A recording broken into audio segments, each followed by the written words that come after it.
Un bonjour à toute la famille de la Salève, bien sûr. Allez, le drapeau vert en fond de grille, le drapeau vert qui est maintenant présenté aux pilotes.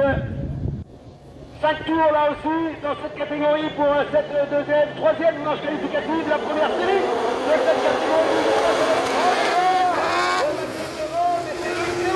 Qui arrive à s'afficher le numéro d'avant en tête devant Milanese. Et derrière ça fait le tour, on va voir c'est Maxime Lebord peut-être qui a gardé cette troisième position. Et c'était chaud là-bas au bout.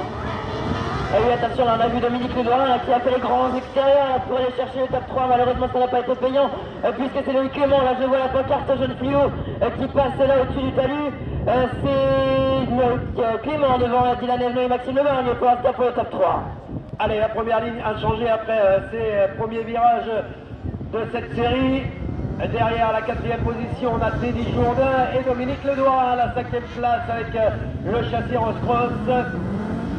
Allez, le point complet dans quelques instants. On regarde là le freinage de Loïc Clément. On va faire un point après ce premier tour. On sait que ça bouge beaucoup dans ces premiers tours avec donc Loïc Clément en tête de Landy Lavedo, Maxime Lebord.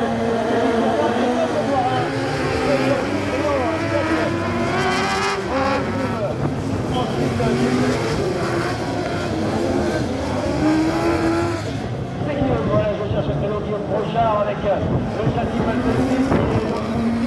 Ah, et puis là, tu vois, repasse devant nous, c'est Jean-Luc Gitter, pilote vendéen, là, qui est.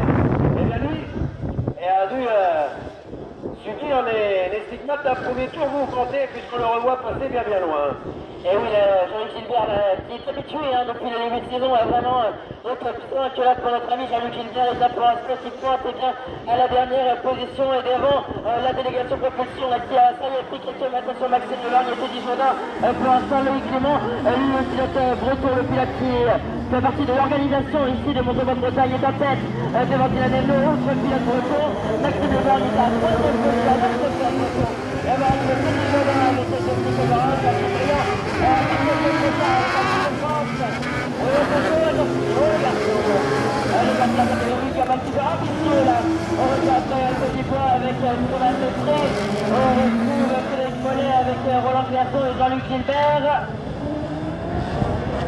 Allez, Jean-Luc qui essaye de remonter là-bas, mais ça va vite, 5 tours. Hein, quand on a perdu comme ça un bon nombre de places, c'est difficile de revenir.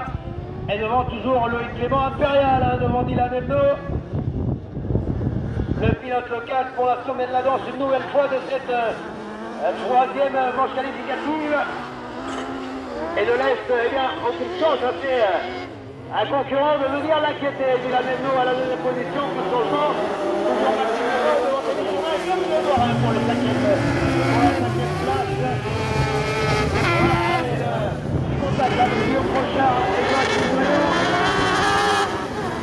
Alors le moteur issu de la production automobile avec le moteur de moto de Joachim Bréau, on vous le rappelle, plusieurs possibilités, diverses possibilités dans cette catégorie handicap, limité à 2 litres cylindrés et 2 roues motrices.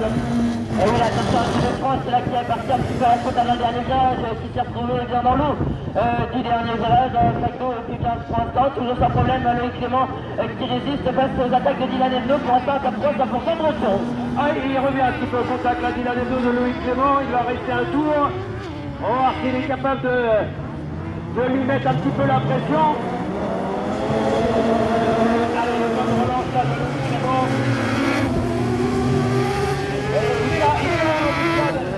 Dylan Evenot, il va pas falloir que dans ce dernier tour, Loïc Clément fasse une petite erreur. Dylan Evenot est bien installé là, la deuxième place derrière lui. Et puis attention là, tu vois le dernier virage un petit peu de tête, voilà, puisque Tony Bois, lui aussi parti dans la sac d'eau. Je regarde beaucoup là, ce dernier virage là, puisque le contrôlage est très intéressant. Regarde un petit peu proche, il fait partie de l'âge, ensuite le petit est en train de se refaire une sorte, et puis il remonte désormais sur Roland Garçon. C'est le dernier tour, et ça va être l'arrivée dans un instant. Pour l'instant, les propulsions sans problème vont s'imposer devant Maxime Lebord, mais si tout va bien dans ce dernier virage. Allez, bien, ça sera plus bon pour Loïc Clément qui va... On va quand même regarder la dernière relance, mais voilà, il va aller chercher le drapeau à l'année et s'imposer. Mais bon, Dylan Evenot, la première place pour Maxime Lebord, la quatrième pour Teddy Jourdain et la cinquième place pour Dom Ledoirin. Ça n'a pas bougé pour les 5 premières positions. Guillaume Brochard arrive ensuite avec crevé à l'arrière droit. Il est crevé, Guillaume Fréchard. Là, il n'en fallait pas plus. Hein. Pour Guillaume, crevé à l'arrière droit. Joachim Trier prendra la 7e place. On a Frédéric Mollet qui était passé aussi juste derrière Thomas Lestré. Et donc, Roland Clermont, Jean-Luc Gilbert et Anthony de France qui vont terminer également